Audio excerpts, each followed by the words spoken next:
Welcome to DBD study point. आज हम लोग हिंदी का लेसन 7 परंपरा का मूल्यांकन करेंगे। इसके पहले 6 पार्ट तक बन चुका हुआ है, पहले उसको देख लीजिए। उसमें महत्वपूर्ण ऑब्जेक्टिव करवाया गया है। आइए शुरू करते हैं आज से 7वां परंपरा का मूल्यांकन। देखिएगा पहला प्रश्न,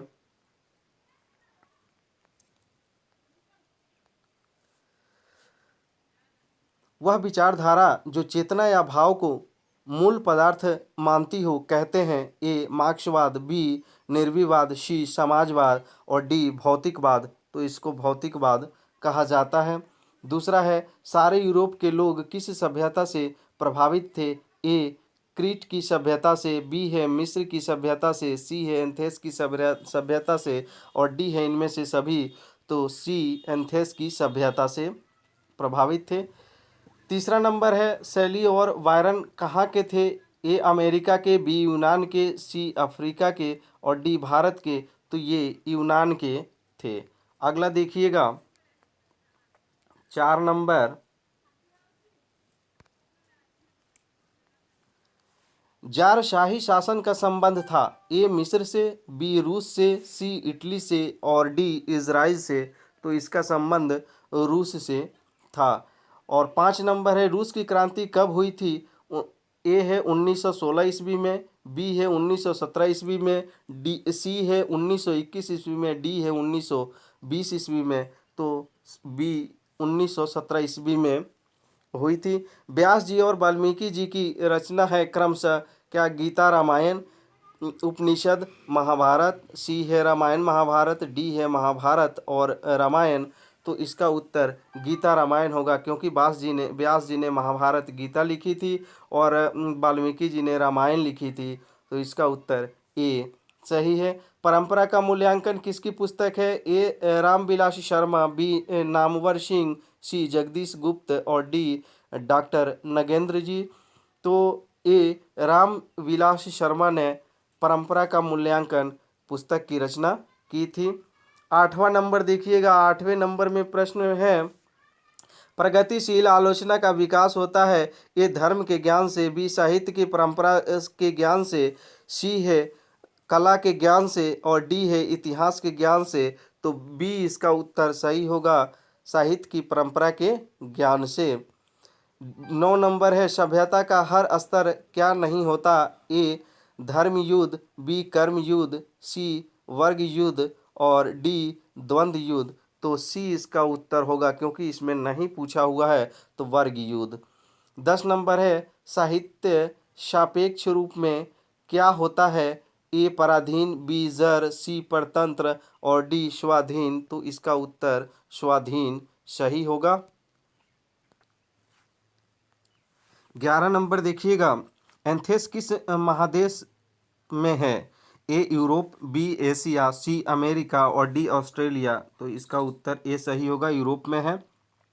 12 नंबर, बायरन किस भाषा के कवि हैं। ए हिंदी के, बी संस्कृत के, सी अंग्रेजी के और डी फ्रेंच के। तो ये अंग्रेजी भाषा के कवि हैं। 13 नंबर, निराला की साहित्य साधना किसकी कृति है। ए दूधनाथ सिंह, बी रघुवीर सहाय, सी रामविलास शर्मा और डी मुक्तिबोध। तो रामविलास शर्मा इसका उत्तर सही होगा। 14 नंबर है, परंपरा का मूल्यांकन निबंध किस वस्तु से संकलित है। ए भाषा और समाज, बी परंपरा का मूल्यांकन, सी है भारत की भाषा समस्या, डी है प्रेमचंद और उनका युग। तो बी इसका उत्तर सही होगा, परंपरा का मूल्यांकन। अगला है 15 नंबर देखिए, दूसरों की नकल कर लिखा गया साहित्य कैसा होता है। ए उत्तम, बी मध्यम, सी अधम और डी व्यंग्य। तो इसका उत्तर सी सही होगा, अधम। 16 नंबर है, रफाल, लियोनार्दो दा विंदी और एंजेलो किसकी देन है। ए है इंग्लैंड की, बी है फ्रांस की, सी है इटली की और डी है यूनान की। तो इसका सी उत्तर सही होगा, इटली की। शेक्सपियर कौन थे। ए नाटककार, बी कहानीकार, सी उपन्यासकार और डी निबंधकार। तो शेक्सपियर नाटककार थे।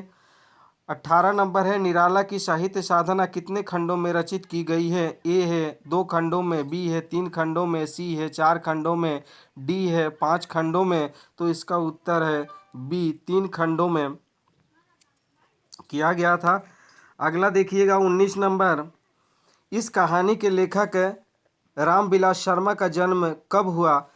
ए 10 अक्टूबर 1912, बी है 12 अक्टूबर 1914, सी 14 अक्टूबर 1916, डी है 16 अक्टूबर 1918। तो इसका उत्तर ए सही है 10 अक्टूबर 1912 ईस्वी। 20 नंबर है, इस कहानी के लेखक रामविलास शर्मा का जन्म कहाँ हुआ। ए नंदगांव मथुरा, बी हरनौत बिहार, सी उच्चगांव सानी और इनमें से कोई नहीं। तो उच्चगांव में इनका जन्म हुआ था। अगला प्रश्न देखिएगा 21 नंबर, प्रेमचंद और उनका युग किनकी रचना है। ए प्रेमचंद, बी डॉक्टर रामविलास शर्मा, सी दिनकर, डी डॉक्टर मुरली मनोहर जोशी। तो डॉक्टर रामविलास शर्मा का रचना है। 22 नंबर है, सभ्यता का हर स्तर क्या नहीं होता। ए धर्म युद्ध, बी कर्म युद्ध, सी वर्ग युद्ध और डी इनमें से कोई नहीं। तो सी वर्ग युद्ध। 23 नंबर है, साहित्य सापेक्ष रूप में होती है पराधीन, बी है स्वाधीन और सी है ए और बी दोनों इनमें से और डी है इनमें से कोई नहीं। तो ये होता है स्वाधीन। 24 नंबर है, लैटिन कवि कौन है। ए वर्जिल, बी वायरन, सी शेक्सपियर और डी है रेनर मारिया रिल्के। तो वर्जिल जो हैं ये लैटिन कवि हैं। 25 नंबर है, तारसप्तक में कितने कवियों की कविताएं संग्रहित हैं। ए 4, बी 5, सी 6 और डी 7। तो ये 7 इसका उत्तर सही है, डी नंबर। 26 का देखिएगा, आगे ने तार सप्तक कब संपादित किया। ए है 1941 ईस्वी में, बी है 1943 ईस्वी में, सी है 1945 ईस्वी में, डी है 1947 ईस्वी में। तो बी 1943 ईस्वी में ये संपादित किया। 27 नंबर है, रामविलास शर्मा को किस कृति के लिए साहित्यिक अकादमी पुरस्कार प्राप्त हुआ है। ए है प्रेमचंद और उनका युग, बी है नई कविता और अस्तित्ववाद, सी है निराला की साहित्य साधना और डी है भारतेंदु हरिश्चंद्र। तो सी इसका उत्तर सही होगा, निराला की साहित्यिक साधना। 28 नंबर, आदिम का शाब्दिक अर्थ है। ए अति प्राचीन, बी है अति सुखदाई और सी है अति सुंदर और डी है अति कुरूप। तो अति प्राचीन आदिम का शाब्दिक अर्थ है। अगला है 29 नंबर, देखिए भारतेंदु हरिश्चंद्र किसकी रचना है। ए हरिश्चंद्र की, बी गुणाकर मूले की, सी नलिन विलोचन शर्मा की और डी रामविलास शर्मा की। तो डॉक्टर रामविलास शर्मा की रचना है। 30 नंबर है, डॉक्टर रामविलास शर्मा की मृत्यु कब और कहाँ हुई। ए 1999 महाराष्ट्र, 2000 दिल्ली और सी है 2001 मालदा और डी है 2002 कानपुर।